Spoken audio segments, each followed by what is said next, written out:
Now, the time fight fans all across the globe have been waiting for. It's the MTMV main card with your man, The Voice. As always, in the opposite corner, my mano imano, my verbal sparring partner, Philly's finest with all the Phillies gear on, Wildress Ruffin.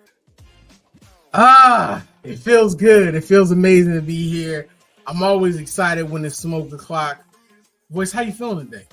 Oh man, I'm as I was sharing in the pre-show, I'm feeling absolutely amazing. I got energy.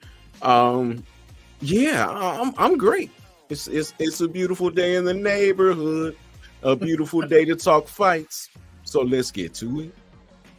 He's singing. Let me give him his intro. Ladies and gentlemen, it's the man, the myth, the legend. The man was on t-shirt. You see the halo over his head, but he ain't gonna tell you he got. It's the man, The Voice. Voice with his Bruce Leroy's on. It's gonna be an amazing show today. We got some great things to get into. You already hear Voice singing. Voice, let's not even keep him waiting. Let's get into KOs and low blows. All right. Now, Voice, we've talked about this off show. We talked about this on show. But the last few weeks, boxing news on social media has literally been completely over the top. From Haney and Garcia going through it, to Haney's father and Brana going through it on social media, to Canelo and Benavidez. It almost seems like now it's becoming the one thing that you dislike the most. WWE. Is it sports entertainment, Voice? Has the sport seemed to have lost its integrity, or are what we see in the sign of the times to literally sell fights now?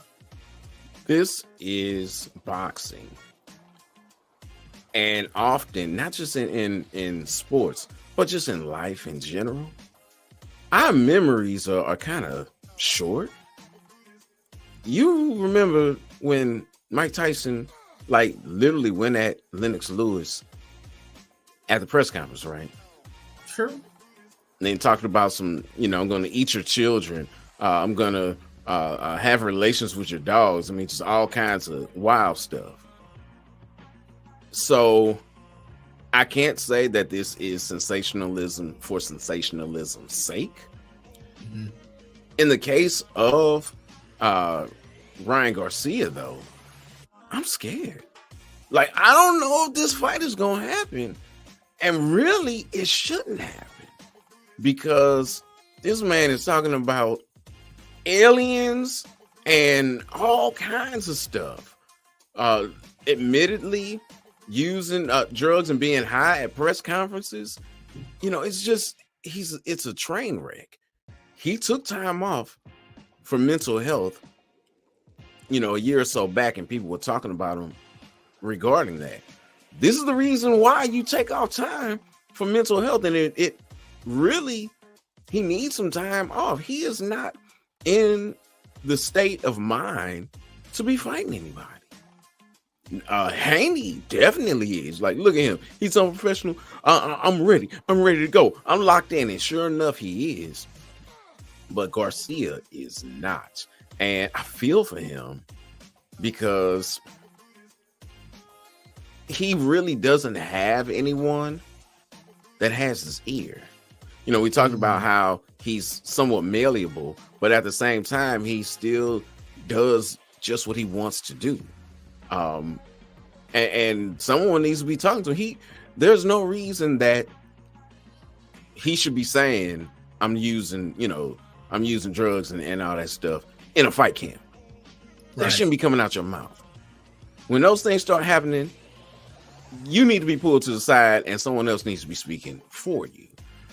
It's really not good. They took his phone. They took away his access to money. Just all of that stuff. And then when he got it back, it was worse than when they took it.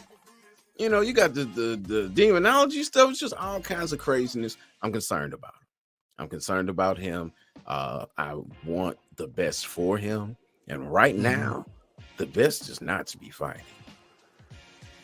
I mean, his camp came out and said that he was trolling, but that he was trolling in the wrong way. I believe the mother of his child came out and said, that he needed help. I think it was actually before they came out with the trolling information. The one thing I have to ask is, because the fight between he and Haney, if we're being honest, he sells the fight. You know, he sells the fight. And it may be, especially after the last fight to Davis, he may feel as though he's literally at the end, because if he loses this bout, he was even if I'm not mistaken, he was even challenging Jake Paul during social media. So he is all over the place. Like you said, we hope and pray that, everything is okay. You believe that he doesn't need to be fighting. We'll see what happens, because I've heard from some people on social media who are saying, that it's going to continue to happen, that the fight is going to happen. And then some are saying they don't believe that eventually this fight will go forward. But, if this is truly an issue, it is something that has to be looked into. But the thing about it is, boys, everyone in the boxing community right now seems to be trying to give their greatest promo like they're The Rock. Benavidez has literally been on social media calling out everybody, including Canelo. Even Mike Tyson made statements about Canelo and him possibly not fighting Benavidez. I know we've talked about this before, and shout out to the late, I think he's no longer with us, Mitch Blood Green, which if you don't remember Mitch Blood Green, he's the original instigator of fights. But voice, is all this really just to sell fights, or is this a lot of frustration with the way that the promoters are handling a lot of these fights possibly happening? I think it's a combination of both. That this is how you're getting views currently, and really, you spoke about Ryan. He's proof positive of, you have an active social media base, you get people to come out and watch the fight. So it part of it is that the promotions and things have been going on for a while. It's just now really taking prominence within a social arena. And some of it is just how people are, and it's how they live. I mean, these things have been going on for quite some time. It's just now we have access to it. And for those who are media savvy, those who are knowledgeable of how to use this to their advantage, they are. I mean, come on, back in the day, fights used to be on radio. So I'm sure that there was a different tactic from that to TV, a different tactic from that to pay-per-view. So again, I think it's much of the same. Just like the word, you have to preach the same word all the time, just using different methods. Awesome take, boys. We're going to take a quick break. Check out our sponsors, Ozell Brand. Make sure you get some of those when we come back. We're going to get into it. Joshua Ngannou, UFC 299, and the media presser for Ngannou and Joshua. Tyson Fury made his presence felt. We'll be right back. It's not just about the love of the game. It's about dedication and commitment through the process and the patience to endure. There's joy in reaching your goals and peace in knowing you've done all you're supposed to do. Ozell Brand. It's not just a brand, it's a lifestyle. Awesome. Shout out to our amazing sponsors. Make sure you go out and you get your kids some cleats. I know baseball season is coming up, and I know how expensive all those things are. So make sure you go out, check out Ozell Brand. Shout out to the amazing sponsor there. Now, voice, this is something we've been talking about for weeks. I know right now, if it wasn't if it was a smaller fight, this would actually be your voice's marquee matchup because of who's in it. But we're gonna get into it. Now, Francis Ngannou seems to be on a world tour of big fights, and the tour continues as he faces Anthony Joshua at the Kingdom Arena in Riyadh, Saudi Arabia. Now, the heavyweight bout is actually scheduled for 10 3-minute rounds, and it just got even bigger, voice, with the announcement from Tyson Fury that the winner of the bout, now depending on who you ask, because there's two different stories coming out, the winner of the bout is actually going to be facing the winner of the Fury Usyk bout, which actually is going to be two major bouts. So it's going to be the first of the two Fury the two Fury Usyk bouts is going to actually take place in May. That's going to be to crown the first undisputed champion since 1999.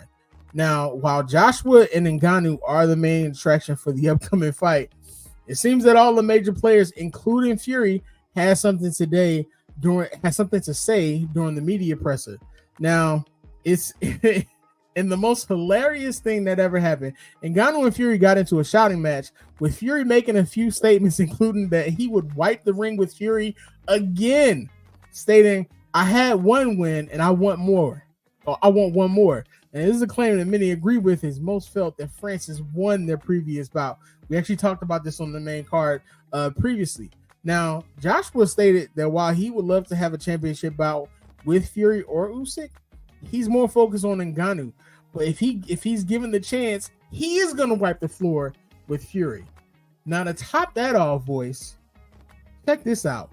Tyson Fury stated he would fight the MMA vet Ngannou in the octagon, to which the Cameroonian replied, "Your only chance is in a boxing ring with boxing rules.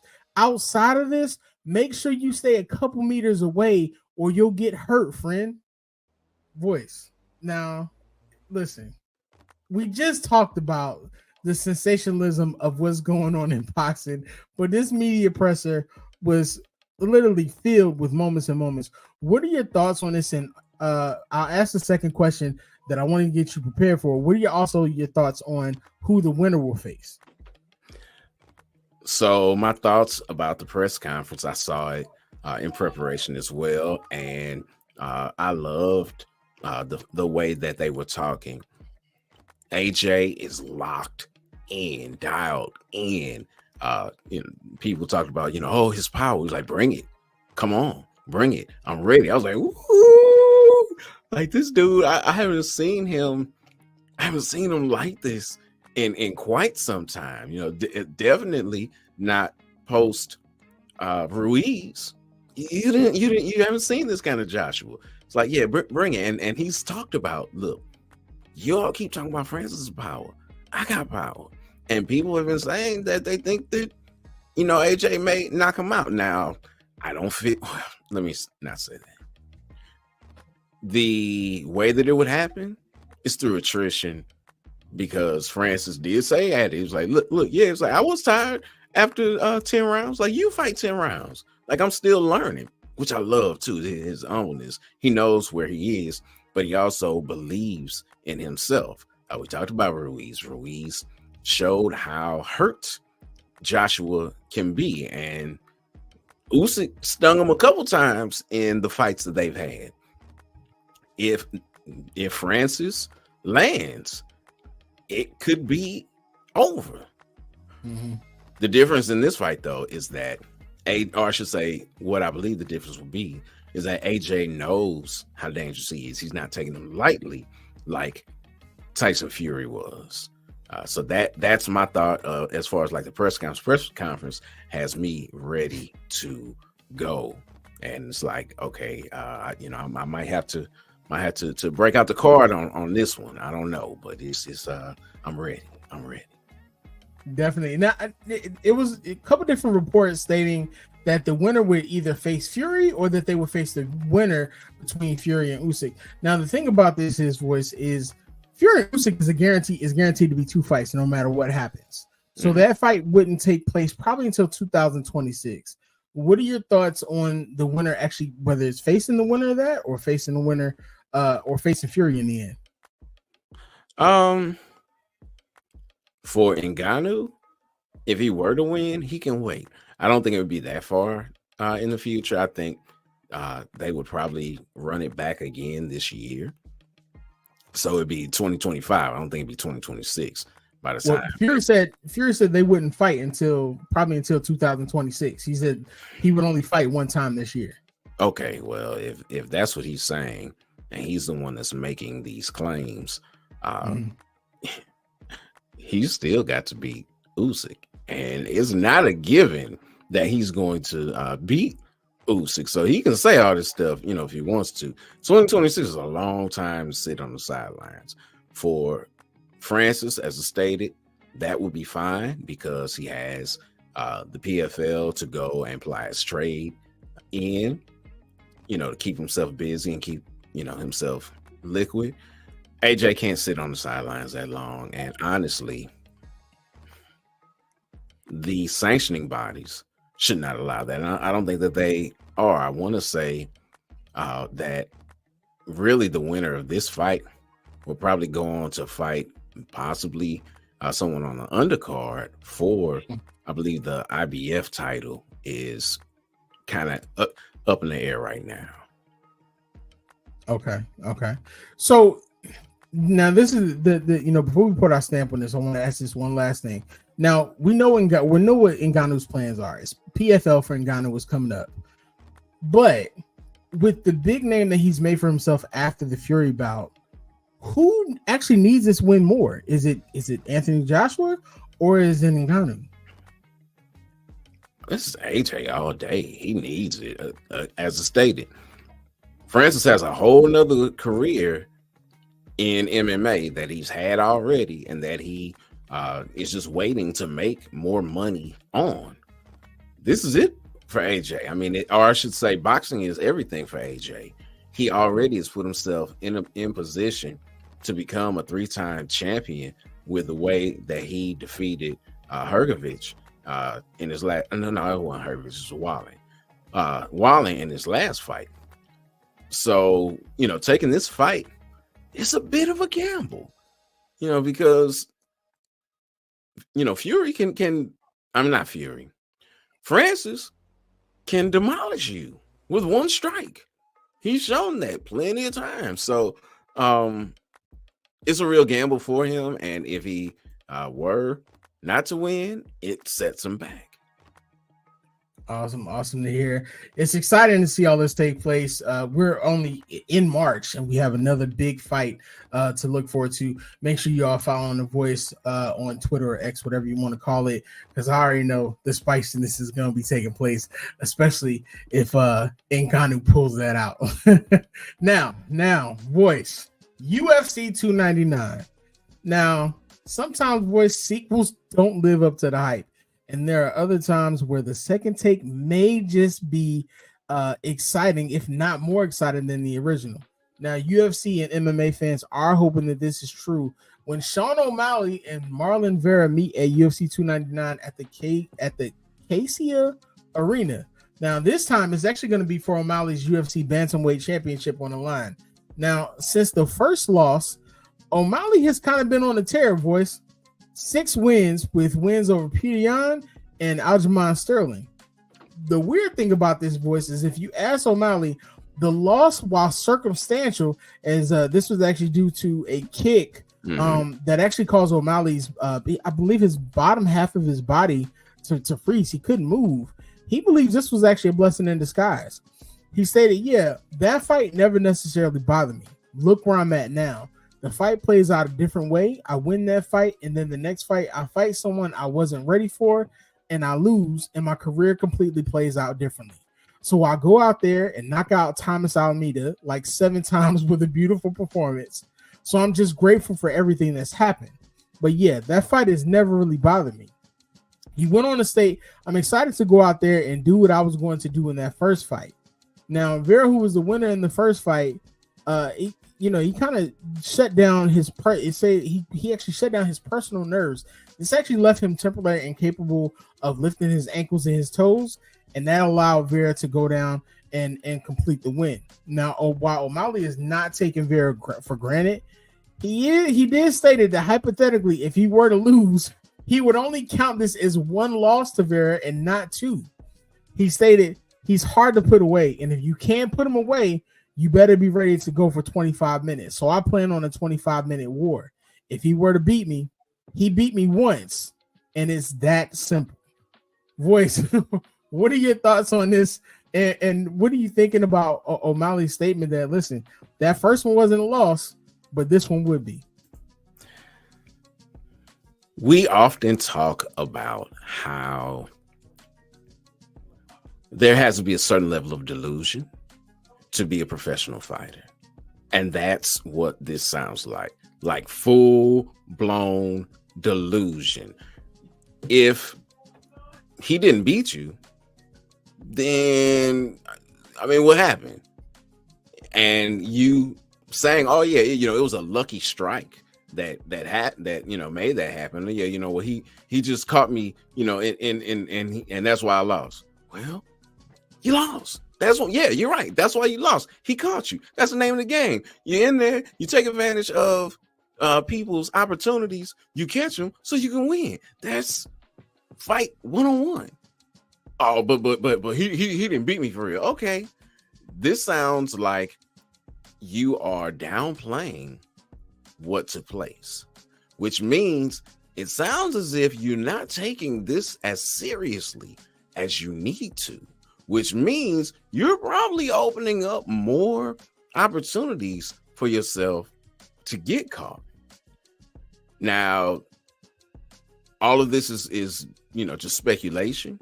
We don't know, but that kind of talk makes me uneasy for the champion.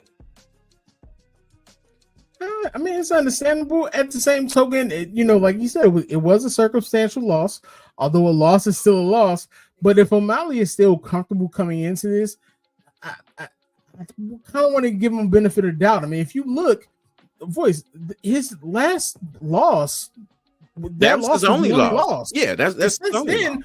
4 of his last 6 bouts have literally come by KO, and then the 5th was actually that no contest due to the accidental eye poke against Pedro Munoz, I believe. So he's coming into a confident. Now, I will agree. What I didn't like was he basically stated, "If I lose," and most people who are coming into a fight confident, they're not stating the if, ands, or buts. They're literally coming into a statement, "Hey, I'm gonna take this bout." So, should we be worried about O'Malley?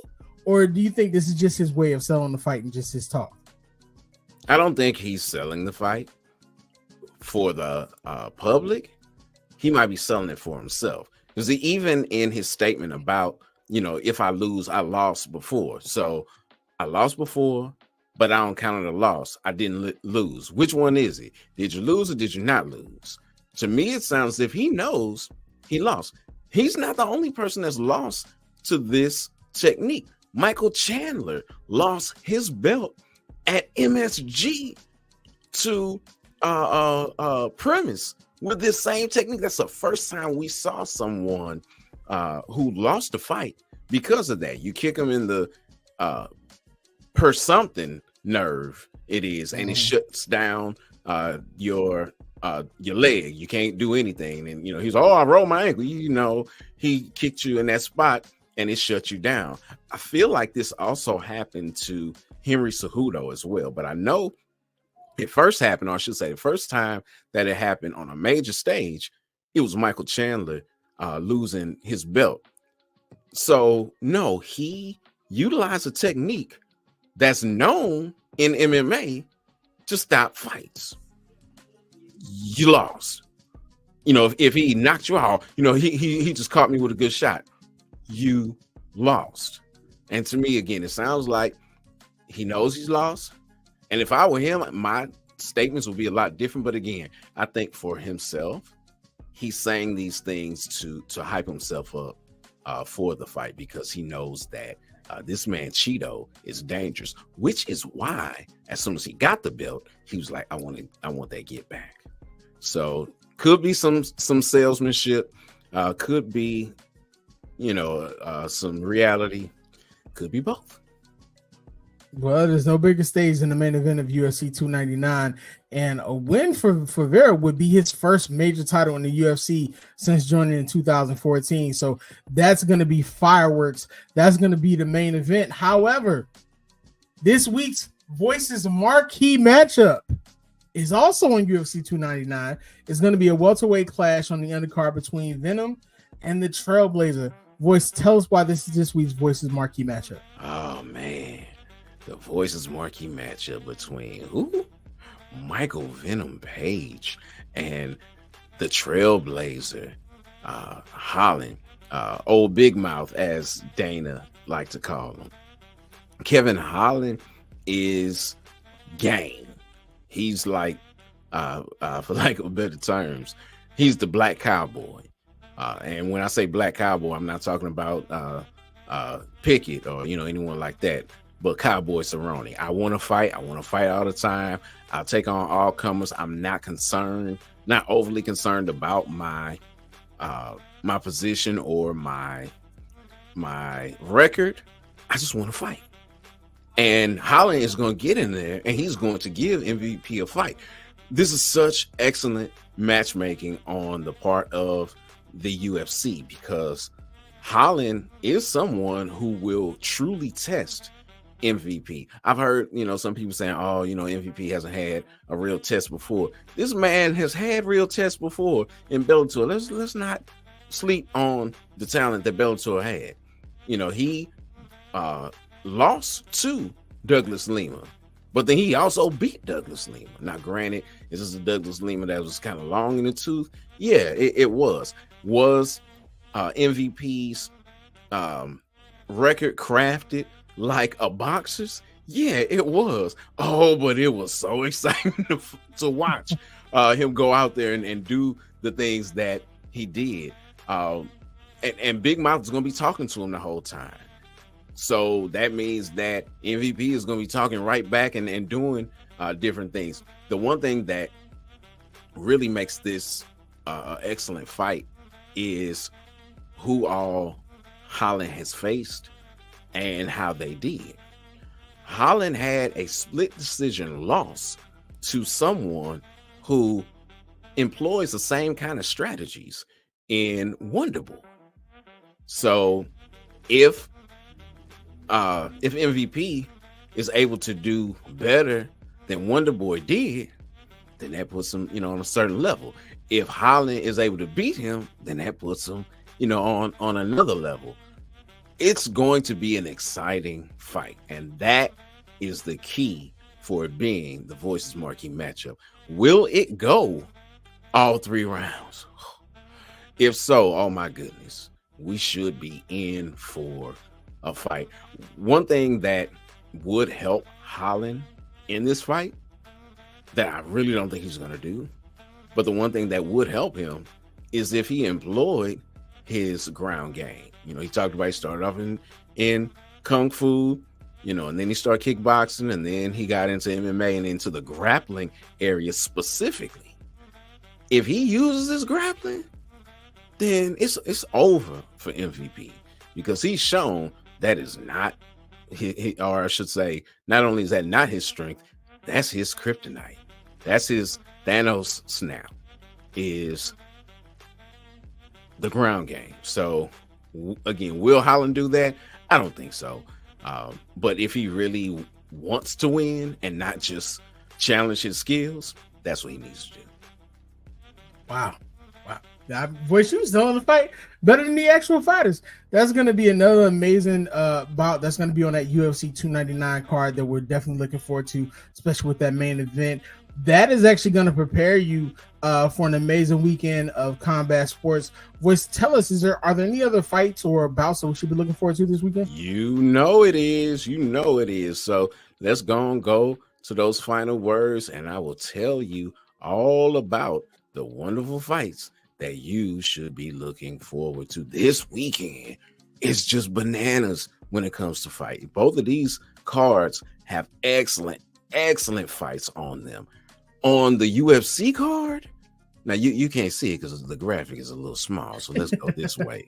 But we've talked about the main event being O'Malley and Vera. We didn't talk about the co-main between Dustin Poirier and Benoit Saint-Denis. Oh. That's a huge fight, but we didn't talk about it because it's a co-main and it's getting a whole lot of play. This MVP fight with Holland, I think, is flying under the radar. That's why it was a Voices Marquee matchup. But you also have Gilbert Burns fighting Jack Della Maddalena. JDM, what? You got Piotr Jan and Song Yadong.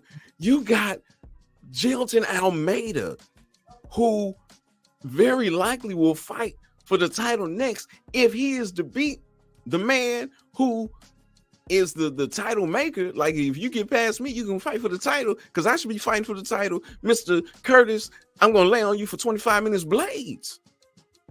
That's for obviously a 5-round fight. 15 minutes if it's a 3-round fight, which this is. But him going to the ground with Blaze is like, I mean, with Almeida is like, that's where he wins. He's a big dude, but this ain't BJJ. Do you really want to take this to the ground? I don't know. So you got all of these wonderful fights, and then you got former champion RDA on the card. I mean, this fight card is bananas, but it's not the only one. In KO Chaos, you got Zhang and Barker fighting. Barker made a name for himself coming back and just making Deontay Wilder look silly in their fight last year, taking on Zhang, who took on the world and showed who he was by defeating Joe Joyce twice. Like I said, the winner of this more than likely will face whoever is the winner of the main event for a vacant title. And then, the vacant title once one of them gets stripped, but they're already talking about that. But then you also got Ray Vargas fighting on this card. I mean, this is a crazy, crazy card on a Friday afternoon. And yeah, it's a beautiful weekend to be a fan of fight sports. Wow. That sounds amazing. We need to vote you as a promoter of the year because you know how to promote the fights in the best way possible. Ladies and gentlemen, thank you again for constantly joining us for the main card. 7:15 is always Smoke O'Clock. We try to bring you the best in combat sports. If you are not following MTMV Sports, please make sure you follow us. We are available to be followed on anywhere where you actually follow podcasts. If you can't see these voices, you can take us with you in the car while you're working out, wherever you want to do. Also, make sure that you like, share, and subscribe to this video. If you have not already, make sure you share it with your friends and family. Let us know some of the big fights that you actually want to see coming up. You never know, we might be talking about them on the show soon. Voice, take us out, sir. Until next time, fight the good fight. Hey guys, it's your girl C, and you just watched the show on MTMV Sports Network. And if you like what you see and you want more exciting content, please like, share, and subscribe to the channel.